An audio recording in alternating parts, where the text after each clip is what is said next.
अरे दोस्तों, चरवाहे की बोलने वाली बकरी ने इंसानी बच्चे को जन्म दिया। जब गांव वालों तक ये खबर पहुंची कि चरवाहे की बकरी ने इंसानी बच्चे को पैदा किया है, तो गांव वालों ने चरवाहे को मार मार कर बेहाल कर दिया। गांव वाले यही कहते रहे, जरूर तूने बकरी के साथ कुछ गलत किया है, तभी बकरी ने इंसानी बच्चे को जन्म दिया। बेचारा चरवाहा रो रो कर गिड़गिड़ा रहा था। अल्लाह का वास्ता, मेरी बात पर यकीन करो, मैं ऐसा इंसान नहीं हूं। माना कि ये बकरी मुझे जान से प्यारी है, लेकिन मैं कोई गलत हरकत कभी नहीं कर सकता। मैं आप सबको सच बता रहा हूं। जब मैं अपनी बकरियों को चरा रहा था, तो अचानक मेरी सबसे पसंदीदा बकरी चांदनी एक जगह रुककर अजीब तरह से मिमियाने लगी।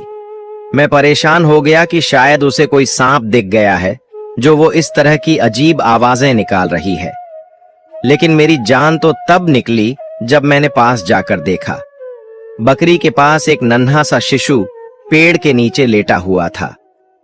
मैंने फौरन उस बच्चे को उठा लिया और मेरी बकरी उसे लगातार चाटे जा रही थी।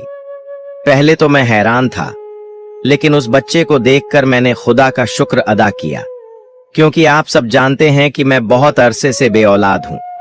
इसलिए मैंने बच्चे को उठा लिया और उसे अपने बेटे की तरह पालने लगा। लेकिन गांव वालों ने चरवाहे के साथ हर हद पार कर दी और उसे मार मार कर गांव से बाहर निकाल दिया। बाद में जब उस बच्चे के असली पिता का पता चला और गांव वालों को यह पता चला कि वह नीच हरकत किसने की थी, तब उनकी चीखें निकल गईं। वहां पर खड़ा एक समझदार आदमी बोला, मुझे तो शुरू से ही इस दाल में कुछ काला लग रहा था। शायद ये बेचारा चरवाहा सच्चा हो और असली गुनहगार कोई और। पर गांव वालों ने किसी की बात नहीं सुनी। उन्होंने उसे गुनहगार ठहराकर यह फैसला किया कि चरवाहा अपने सामान, बच्चे, बीवी और बकरियों को लेकर दिन के अंदर गांव से चला जाए। उन्होंने कहा, तू पापी है, तेरा गुनाह माफ नहीं किया जाएगा, हम तुझे अपने साथ नहीं रख सकते। लेकिन कुछ समझदार लोगों ने सोचा कि मामला ऐसा है जिस पर और गहराई से जांच होनी चाहिए। कभी हमने सुना नहीं कि बकरी ने इंसान का बच्चा पैदा किया हो।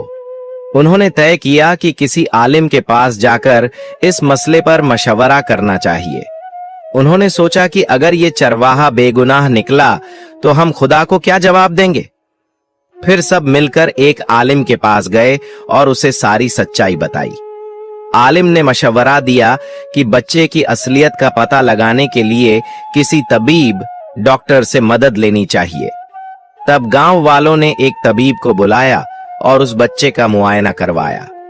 तबीब ने बताया कि यह बच्चा पूरी तरह से स्वस्थ है और निश्चित रूप से इंसानों के बीच पैदा हुआ है। यह बच्चा बकरी का हो ही नहीं सकता। गांव वाले इस बच्चे और बकरी को लेकर परेशान थे। जब बच्चे के असली पिता का कोई सुराग नहीं मिला, तो उन्होंने यही मान लिया कि यह सब चरवाहे की ही हरकत है। 2 दिन बाद उन्होंने उसे बुरी तरह पीटा और बच्चे, बकरियों और उसकी पत्नी समेत गांव से निकाल दिया। बेचारा चरवाहा थका हारा अपने परिवार के साथ एक और गांव में जाकर बस गया। उसने जंगल के करीब एक झोपड़ी बनाई और खुदा का शुक्र अदा करते हुए वहीं अपनी जिंदगी गुजारने लगा। चरवाहा और उसकी पत्नी ने उस बच्चे को इस तरह पाला जैसे वह सचमुच उनकी अपनी औलाद हो। चरवाहे की बकरी भी उस बच्चे से बहुत लगाव रखती थी। वह उसे अपने बच्चों की तरह सूंघती और अपना दूध पिलाती थी। वक्त इसी तरह गुजरता गया। फिर खुदा की मर्जी से चरवाहे के घर के पास एक ताजिर, सौदागर का घर था। ताजिर की 2 बीवियां थीं। उनमें से एक बहुत नेक दिल और मिलनसार थी। उसकी और चरवाहे की पत्नी की काफी जान पहचान हो गई थी और वे दोनों सहेलियां बन गई थीं। ताजिर की नेक बीवी को चरवाहे का बेटा बहुत प्यारा लगता था। वह उसे देखकर अक्सर अपनी आंखों में आंसू भर लेती और कभी उसे गोद में उठा लेती तो कभी प्यार भरी नजरों से देखती। एक दिन चरवाहे की पत्नी ने उससे पूछ ही लिया, बहन, तुम मेरे बच्चे को उठाकर इतनी उदास क्यों हो जाती हो? लगता है कि तुम्हारे दिल में बहुत दर्द छुपा है। क्या तुम्हारे साथ कुछ बुरा हुआ है? इतने में ताजिर की दूसरी बीवी, जो उनकी दोस्ती से जलती थी और बच्चे से भी नफरत करती थी, उनके बीच आ गई। वह दोनों के पास आई और गुस्से में कहने लगी, क्या तुम दोनों हर दिन मिलकर यही गपशप करती रहती हो? और यह तुम्हारा बच्चा कितनी बुरी आवाजें निकालता है। हर रोज मुंह उठाकर हमारे ही घर चली आती हो, अपने घर में क्यों नहीं रहती? यह सुनकर ताजिर की नेक दिल बीवी की आंखों में आंसू आ गए। वह चुपचाप रोते हुए अपने घर लौट आई। शाम को जब चरवाहा अपनी बकरियां चराकर घर लौटा तो उसकी पत्नी ने रोते हुए सारा किस्सा उसे सुनाया। उसने कहा, आज मैं साथ वाले घर गई थी। ताजिर की जो नेक और पारसा बीवी है, वह हमेशा मेरे बच्चे को देखकर बहुत खुश होती है और उसकी आंखों में आंसू आ जाते हैं। आज मैंने उससे इसका कारण पूछा। वह कुछ बताने ही वाली थी कि अचानक ताजिर की दूसरी बीवी वहां आ गई। उसने मुझे डांटा और घर से बाहर निकाल दिया। भला मैं कौन सा उनके घर से कुछ चुरा रही थी? मैं तो बस उसकी उदासी का कारण पूछ रही थी। लेकिन पता नहीं ताजिर की दूसरी बीवी को क्या हो गया। चरवाहा यह सुनकर गहरी सोच में डूब गया। उसने कहा, जरूर दाल में कुछ काला है। मुझे लगता है कि ताजिर की जो दूसरी बीवी है, उसके दिमाग में कुछ न कुछ चालाकी चल रही है। हो सकता है उसने ताजिर की नेक बीवी के साथ कोई गलत हरकत की हो। वह तुम्हें शायद कुछ बड़ा सच बताने वाली थी, लेकिन उसने ऐसा होने नहीं दिया और तुम्हें घर से बाहर निकाल दिया। तुम ऐसा करना, मौका पाकर फिर से उनके घर जाना और सच्चाई का पता लगाना। हो सकता है हमारे बेटे का असली सच पता चल जाए और हो सकता है कि कहानी कुछ और ही हो। तुम्हें यह जरूर जानना चाहिए। चरवाहे की बीवी बोली, ठीक है, मैं कल जरूर जाऊंगी। अगले दिन जब चरवाहा बकरियां लेकर चराने चला गया तो उसकी पत्नी ने मौका पाकर ताजिर के घर जाने का फैसला किया। ताजिर की चालाक बीवी कुलसुम बाजार गई हुई थी और उसकी दूसरी मासूम और नेक बीवी जरीना घर पर अकेली थी। जब जरीना ने चरवाहे की बीवी को आते देखा तो वह तुरंत बच्चे को गोद में लेकर उसके साथ खेलने लगी। वह बच्चे से बातें करने लगी और उसकी आंखों में फिर वही पुराने आंसू झलकने लगे। पता है तुम्हें, मेरा भी तुम्हारी तरह एक खूबसूरत बेटा था, बिल्कुल तुम्हारी ही शक्ल का, और पता नहीं वो कहां चला गया। न समझ में आता है कि मेरे बच्चे को जमीन खा गई या आसमान निगल गया। मुझे तुम्हारे अंदर वही दिखता है, समझ नहीं आता क्या करूं। एक दिन चरवाहे की बीवी, जो बड़ी चिकनी चुपड़ी बातें करने वाली थी, मुझसे बोली, बहन, तुम्हारे साथ आखिर मामला क्या हुआ? जरा खुलकर बताओ, क्यों इतना रोती रहती हो? फिर मैंने सौदागर की मासूम बीवी जरीना ने अपनी कहानी उसे सुनानी शुरू की। मैं सौदागर की दूसरी बीवी हूं। दरअसल मेरे शौहर की पहली बीवी से कोई औलाद नहीं हुई थी, तो मजबूरी में उन्होंने मुझसे दूसरी शादी कर ली। अल्लाह का करम हुआ कि कुछ ही महीनों के बाद मैं उम्मीद से हो गई। मेरे शौहर की खुशी का तो ठिकाना ही नहीं था। वो मुझसे बहुत मोहब्बत करने लगे, लेकिन ये बात कुलसुम, उनकी पहली बीवी, को जरा भी पसंद नहीं आई। वो हर बात पर मुझसे बहस करती, तरह तरह की ताने मारती। यहां तक कि कई बार उसने मुझे मारने की भी कोशिश की। एक बार तो उसने मेरा बच्चा गिराने की साजिश भी की, लेकिन अल्लाह ने हर बार उसकी चाल को नाकाम कर दिया। जब बच्चा पैदा होने के दिन करीब आए तो रोज रात को मुझे एक अजीब सपना आता था। सपने में एक औरत होती थी जिसका चेहरा ढंका हुआ होता था। वो औरत मुझसे मेरा बच्चा छीन कर भागती थी। मैं डर के मारे जाग जाती। मैंने ये सब अपने शौहर को बताया तो उन्होंने कहा, ये तुम्हारा वहम है, तुम ज्यादा मत सोचो, अल्लाह सब बेहतर करेगा। लेकिन मेरा दिल हमेशा बेचैन रहता। फिर वो दिन आया जब अल्लाह ने मुझे चांद जैसा बेटा दिया, बिल्कुल तुम्हारे बेटे जैसा। हमारे घर में खुशियों की बहार आ गई।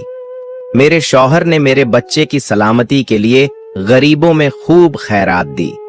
गांव के सारे गरीब लोग मेरे बच्चे को ढेरों दुआएं देते थे, लेकिन मेरी सौत कुलसुम के दिल में ये सब एक नश्तर की तरह चुभ रहा था। फिर वो कयामत की रात आई। मैं अपने बच्चे को अपने पास सुलाकर सोई थी, लेकिन रात के किसी पहर मेरी आंख खुली तो मैंने देखा कि मेरा बच्चा बिस्तर पर नहीं है। मैं फौरन उठकर चारपाई के नीचे देखने लगी।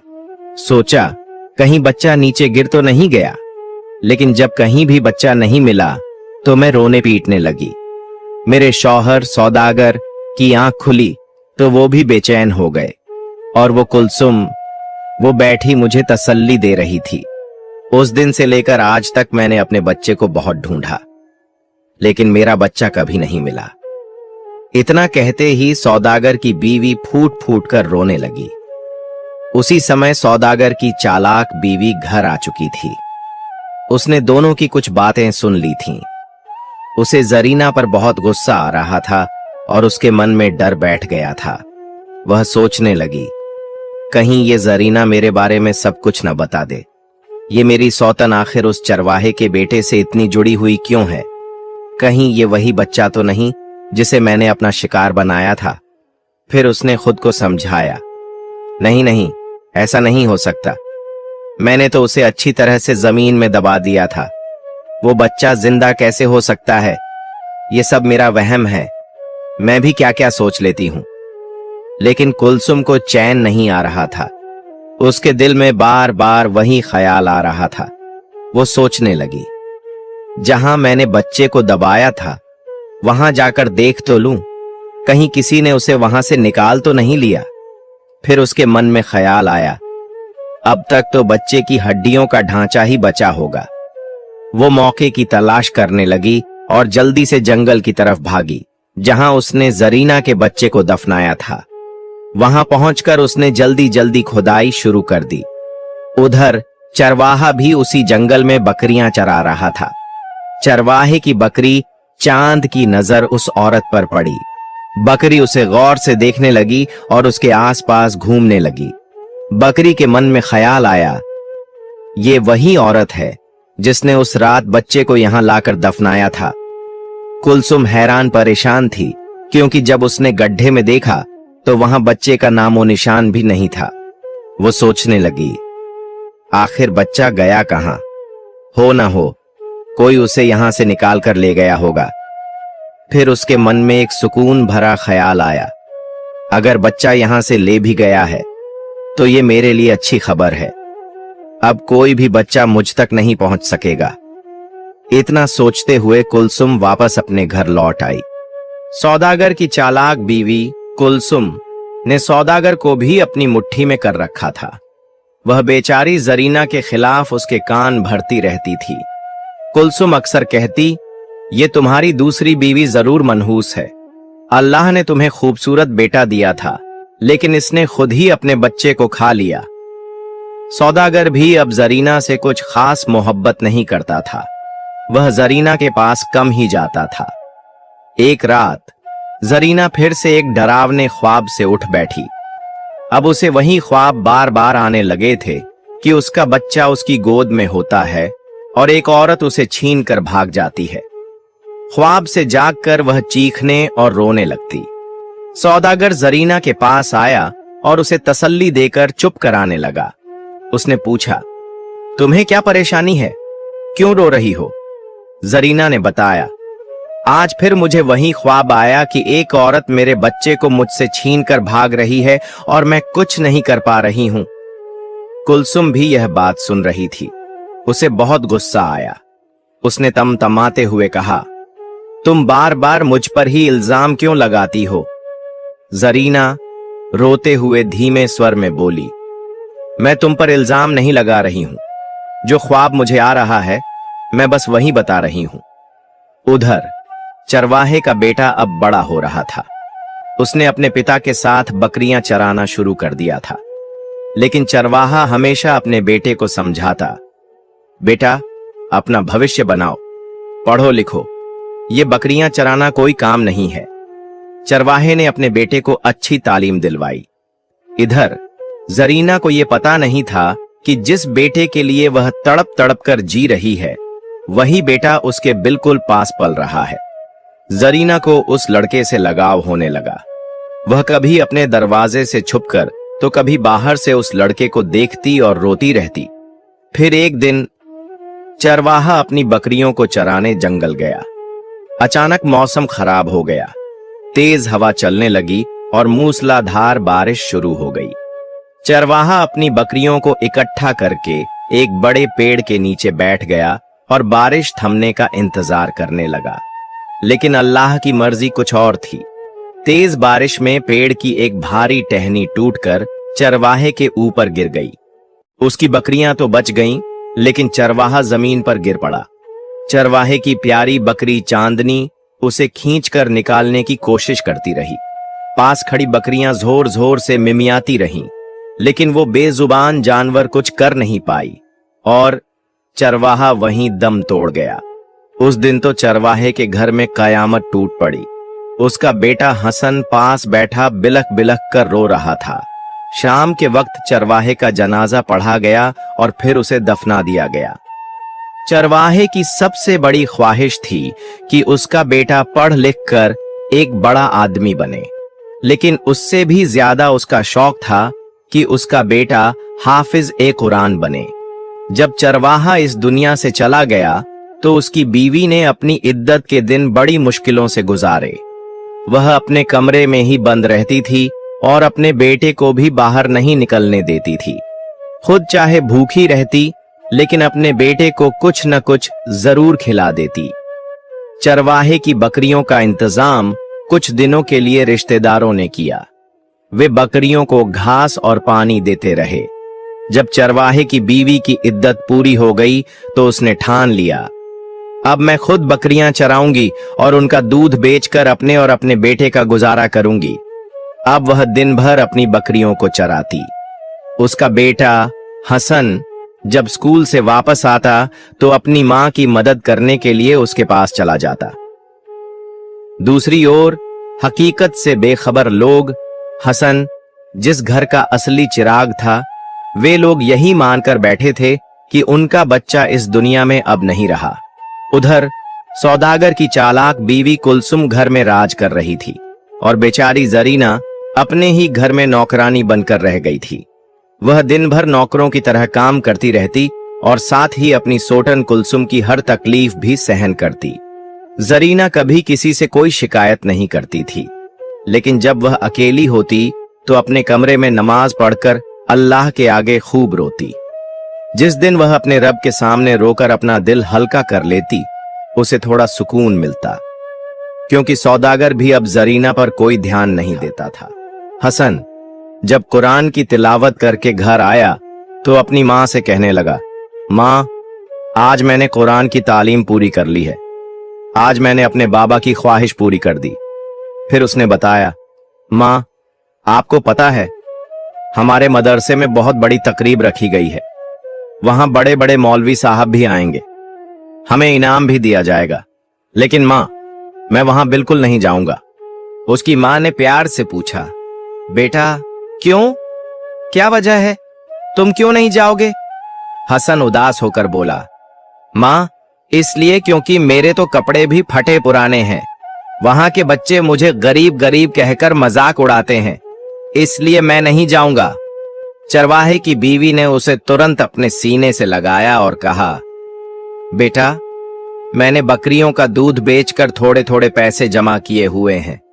मैं आज ही बाजार जाऊंगी और तुम्हारे लिए अच्छे कपड़े और जूते लेकर आऊंगी। और हां बेटा, जो हमारा पड़ोस वाला घर है, सौदागर की बीवी ने मुझसे कहा था कि अगर मैं उनके घर थोड़ा बहुत काम कर दूं तो मुझे पैसे मिल जाएंगे।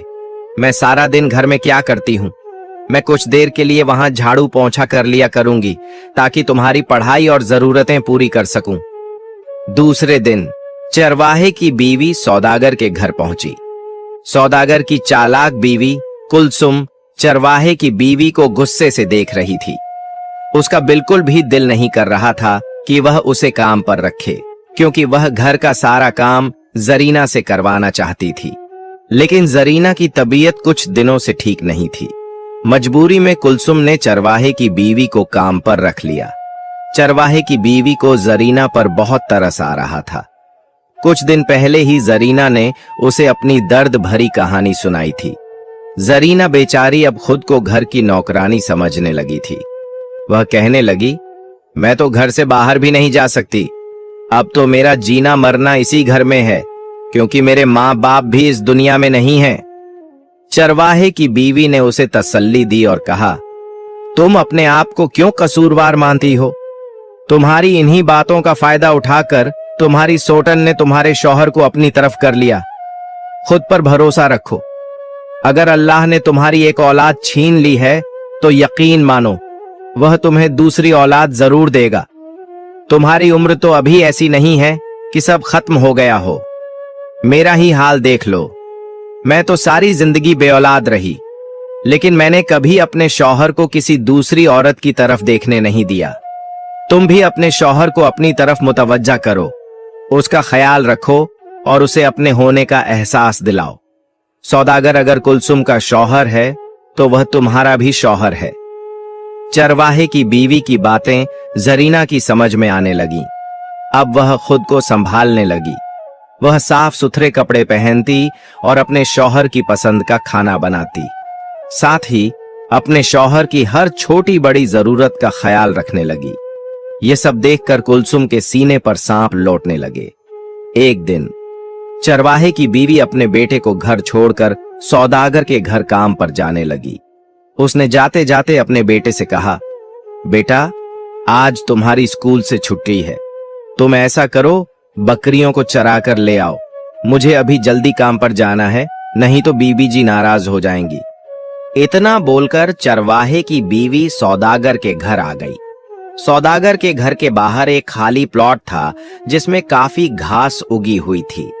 हसन ने अपनी बकरियों को लिया और उसी प्लॉट में बकरियों को घास खिलाने लगा।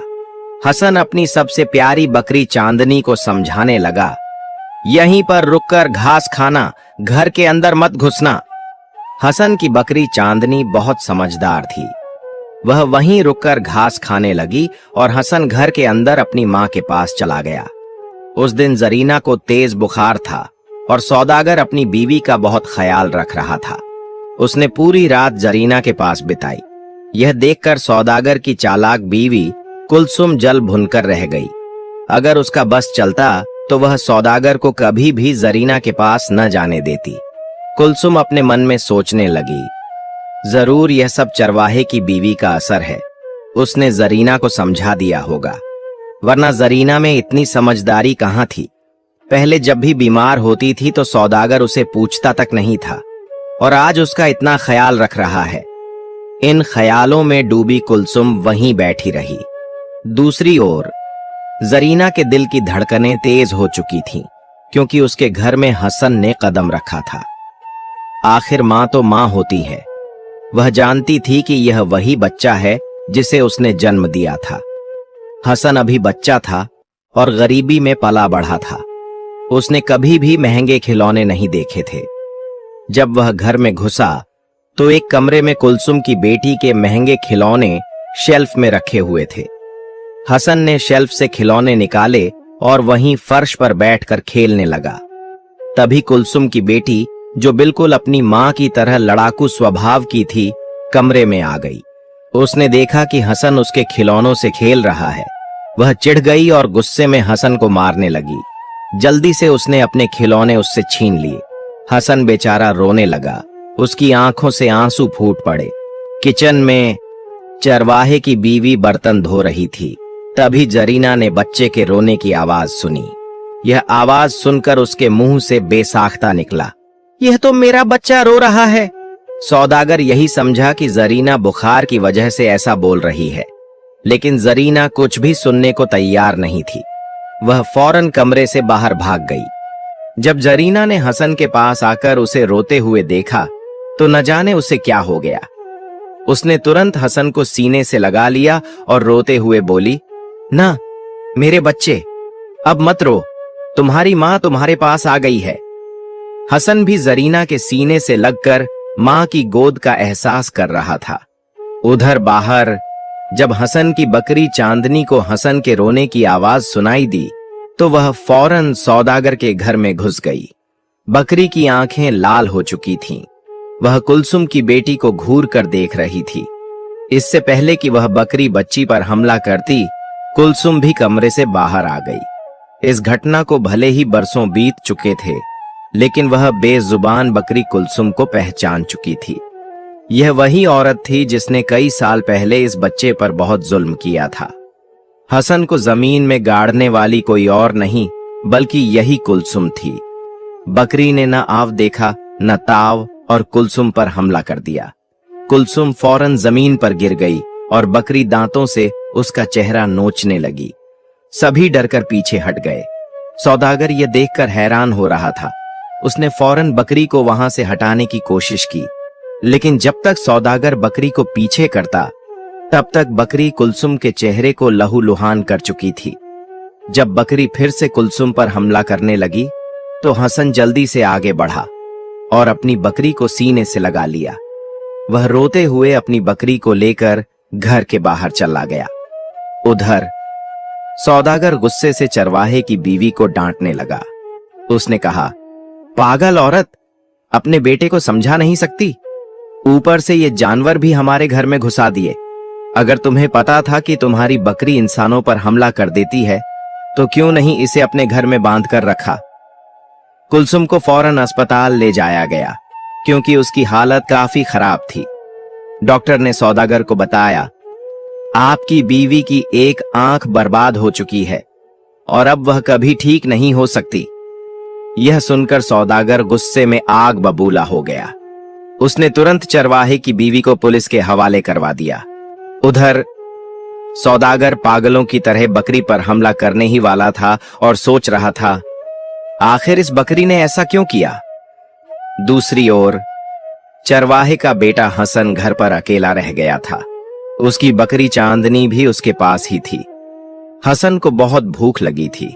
उसने घर में जो भी सूखा पुराना खाना पड़ा था उसे खाकर पेट भरा। अगले दिन उसने अपनी बकरी का दूध दुहा और उसे गर्म करके पी लिया। इतने में बकरी चुपचाप बाहर जंगल की तरफ चली गई और कुछ फलों की टहनियां तोड़कर अपने मुंह में दबाए हसन के पास ले आई। हसन ने कुछ फल तोड़कर खाए, लेकिन उधर सौदागर की बीवी जरीना को बार बार चरवाहे के बेटे का ख्याल आ रहा था। वो बच्चा घर पर अकेला होगा, क्या कर रहा होगा? भूखा होगा, उसने खाना खाया भी होगा या नहीं? एक दिन उसने घर वालों से छुपकर उसके घर जाने का फैसला किया। जब वह हसन के घर पहुंची तो उसने हसन से कहा, बेटा, जब तक तुम्हारी मां घर नहीं आती तुम ऐसा करो, मेरे साथ चलो। हसन जब जरीना के साथ जाने लगा तो बकरी हसन को कपड़ों से खींचने लगी। वह बेजुबान बकरी उसे जरीना के साथ जाने नहीं दे रही थी। फिर जरीना ने उस बकरी को भी अपने साथ ले लिया और दोनों को अपने घर ले आई। उधर सौदागर ने जब बकरी को देखा तो उसने गुस्से से अपनी आंखें लाल कर लीं। वह बकरी पर झपट कर उसे मारने के लिए दौड़ा। तभी जरीना फौरन आगे बढ़ी और बोली, शायद यह बेजुबान बकरी हमें कुछ बताना चाह रही हो। सौदागर चिल्लाकर बोला, लगता है बीमार होने के साथ साथ तुम्हारा दिमाग भी खराब हो गया है। इतने में पास खड़ा हसन वहीं पर सिजदा रेज हो गया और फूट फूट कर रोते हुए दुआ करने लगा, ए अल्लाह, पता नहीं यह बेजुबान बकरी क्या बताना चाहती है और क्यों इस बकरी ने इस घर में हंगामा मचा दिया है। ए खुदा, तू इस बकरी को जुबान दे ताकि इस सौदागर से मेरी प्यारी बकरी की जान बच सके। जब हसन दुआ करके उठा तो वह बकरी के पास गया और रोते हुए बोला, ए मेरी प्यारी बकरी चांदनी, बताओ तुम सबको क्या बताना चाहती हो। अल्लाह के हुक्म से बकरी बोलने लगी। बकरी कहने लगी, कई साल पहले की बात है, हम जंगल में घास चर रहे थे। तभी एक औरत जंगल में एक बच्चे को कपड़े में लपेटे हुए भागती हुई आई। उसने जल्दी से एक गड्ढा खोदा और उस बच्चे को उसमें दफन कर दिया।